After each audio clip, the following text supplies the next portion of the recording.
Welcome back to the Toffee Blues, your source for all things Everton. I'm Ollie Hayes, and today I'm bringing you my thoughts for Bournemouth 2, Everton 1 at the Vitality Stadium. Let's get straight into it. Listen, it was a difficult day, wasn't it?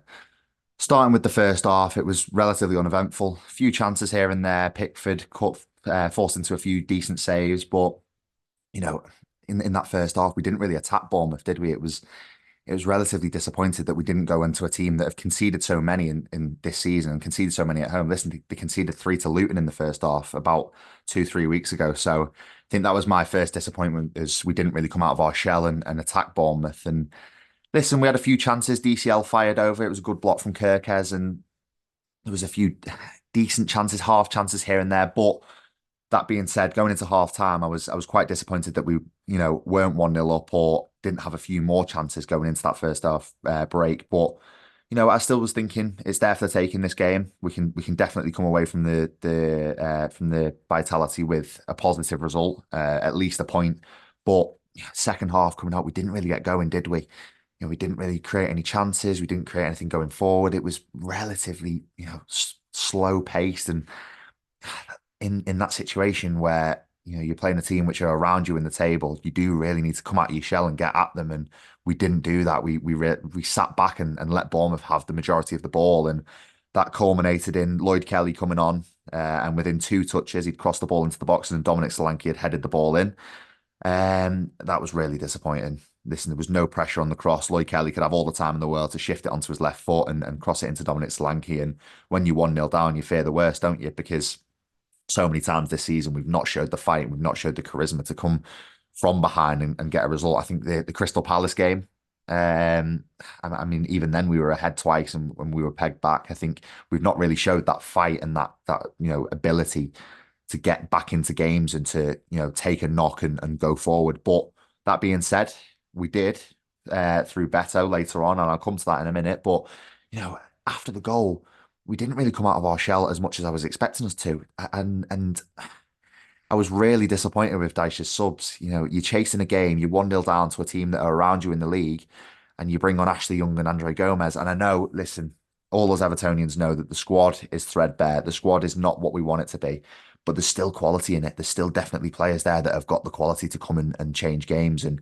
you're bringing on Ashley Young, who is a very aging fullback, and Andre Gomez, who hasn't, had the game time or hasn't had enough, you know, he's not had enough of a chance to get into a rhythm in this squad. So, it was just really disappointed to see the subs and we didn't come out of our shell. We didn't attack them. And in a game like that with a team around you, you're not gonna score if you don't go forward, go gung ho and get at them. And listen, Beto came on for Amadou Onana, and Dyche did change to a two up front formation. He left Calvert-Lewin up there, and Beto and Calvert-Lewin had to try and work things out between themselves and try and get Everton a goal. And that's exactly what we did. Beto 1-1. That's a huge goal for confidence, wasn't it? A great cross from Dwight McNeil. It put it into that area where defenders and goalkeeper, into that corridor of uncertainty where defenders and goalkeeper are going to have a little bit of a moment and a little bit of a meltdown if the ball does drop in there. So I think Beto was in and around there forcing that, and that's exactly what we need, isn't it? A player that's going to sit in the 6 yard box and pick up on anything that they can get. Just pick on scraps. That's a poacher's game, and that was definitely a poacher's goal. And that's something that we've not seen from Dominic Calvert-Lewin all season, is being in that 6 yard box. He was so good at it under Carlo Ancelotti, being in that 6 yard box and being the Inzaghi, which Ancelotti labelled him, just being there at the right moment at the right time. And he got so many goals from it, didn't he? And I think that's where Dominic Calvert-Lewin has really struggled with Dyche's tactics, because he's having to do all the nitty gritty stuff, the holding the ball up, the aerial duels, and I see him now drifting wide. And Beto came on and was in that 6 yard box and was there at the right moment to get that goal. And big credit to Dwight McNeil as well. The cross forced that, and you're thinking there, right? Okay, it's been a difficult day, but we've managed to grind out and managed to get a point. And we've got a great goal late on. Let's just sit on it now. And disaster for Bournemouth's second goal. It bounces in off Seamus Coleman, and we finish the game 2-1 down. I feel so sorry for Coleman because he's had such a long spell out of the team, hasn't he? Gone away on international duty with Ireland, got some fitness back, and was back in the squad yesterday. And I just felt massively sorry because I didn't think he had a terrible game. I think he had a relatively decent game. He mopped up well. Sometimes I think Dominic Solanke got in behind. He twisted and turned past to James Tarkowski, and Coleman was there to mop up. And I think we've seen so many times that Coleman is so good at reading the game and is so good defensively. And yeah, I just felt so sorry for him yesterday because it bobbles up and bounces in off him, and there's nothing the lad can do. And I felt really sorry for him. But my full time thoughts after that.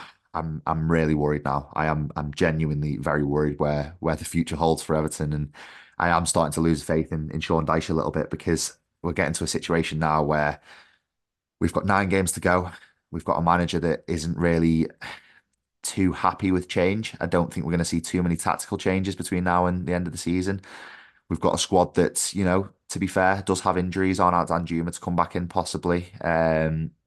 But I am very worried now. I'm starting to lose faith in Dyche, and that's really it's something that I probably didn't fathom seeing at this point in the season. However, I don't think you can go 12 games without a victory and take no criticism whatsoever. And I think Dyche's reluctance to change and his substitutions and his in-game management hasn't been up to scratch in these last 12 games. And I think you can't put it all on Sean Dyche, but I think the large majority of this poor run can be put on Sean Dyche. And I am starting to lose the faith because I do worry where the next win's going to come from.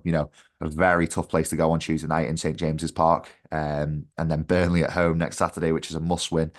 They've found a bit of form. I think they're unbeaten in 3 now with a very good point at Chelsea yesterday. But, my final thoughts on the Bournemouth game yesterday, it was not the result we wanted. It was a very disappointing day. And I just hope we can find some form now in these last 9 games, because if we don't, we're headed to one place and it's very, very worrying. But that is all from me today on the Toffee Blues. Make sure you like, comment, and subscribe, and let me know your thoughts ahead of the Newcastle game on Tuesday and what you were thinking after the Bournemouth game yesterday. But that is all. Thanks for listening. I'll see you soon.